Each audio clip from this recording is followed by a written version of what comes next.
नमस्कार मंडळी. तर आज मिरचीची भाजी बनवताना माझ्याकडनं एक छोटीशी चूक झाली. चूक छोटी होती पण महत्त्वपूर्ण होती आणि ती मी नंतर कशी सुधारली ते पाहण्यासाठी व्हिडिओ शेवटपर्यंत पाहत राहा. तर चला तर मग आज मिरचीची भाजी बनवूया. मार्केटमध्ये सध्या ह्या मिरच्या आलेल्या आहेत, खूप मस्त आहेत, माझ्या फेवरेट आहेत.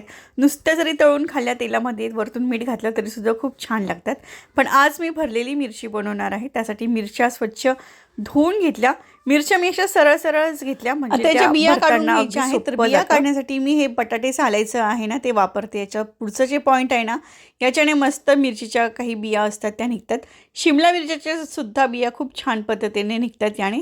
तर हे मी वापरते आणि तुम्ही आपल्या किचनमध्ये अशा छोट्या छोट्या बऱ्याचशा वस्तू असतात ज्याचा आपण मल्टीपर्पज यूज करू शकतो.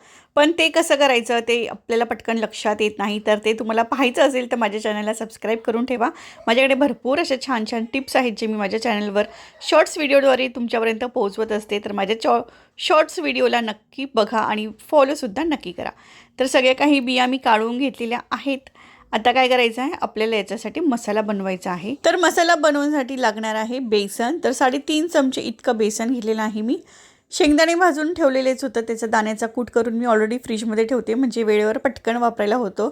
तर तसाच शेंगदाण्याचा कूट घेतलेला आहे. छोटे चमचे घेतलेले आहेत 3 चमचे. त्यानंतर थोडासा अर्धा चमचे मी धणे पावडर, जिरा पावडर इतकं घेतलेलं आहे. आणि त्यासोबतच आपले नेहमीचे घरातले जे मसाले असतात ते, म्हणजे हळद, लाल मिरची पावडर, थोडासा गरम मसाला इतकं सगळं काही घेतलेलं आहे. आणि चवीनुसार मीठ घेतलेलं आहे. आता तिखटाचं प्रमाण तुम्ही तुमच्या अंदाजानुसार कमी जास्त इतकं घेऊ शकतात. त्यानंतर मीठ घालून घेतलं. आता हे सगळं काही एकत्र करायचं आहे. तर यामध्ये पाणी घातलेलं नाही आहे मी, पाणी घालायचं नाही आहे. तर इथे आपल्याला घालायचं आहे तेल. तर 2-3 चमचे साधारण तेल घ्यायचं आणि हे पुन्हा एकत्र मिक्स करून घ्यायचं.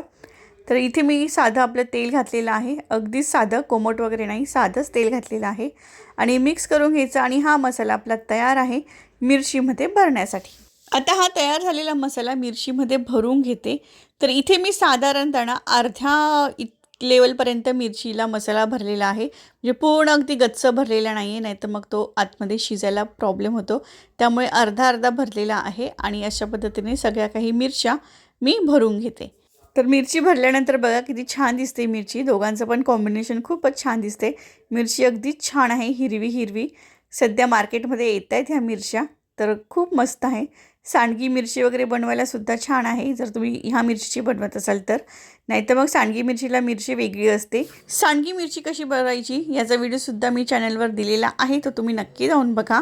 तर अशा पद्धतीने सगळ्या काही मिरच्या मी भरून घेते. मिरची भरून झालेली आहे. आता मी पॅनमध्ये तेल घेतलेलं आहे, तेल छान गरम केलं आणि यामध्ये मिरच्या ठेवायच्या आहेत. मिरच्या सगळ्या मी ठेवून घेतलेल्या आहेत आणि उरलेला जो काही मसाला आहे ना तो बाजूला मी टाकून दिला, म्हणजे तव्यावर असं सोडून दिला. तर माझी चूक काय झाली सांगू का, की हा जो मसाला आहे ना मी तो असाच सोडून दिला.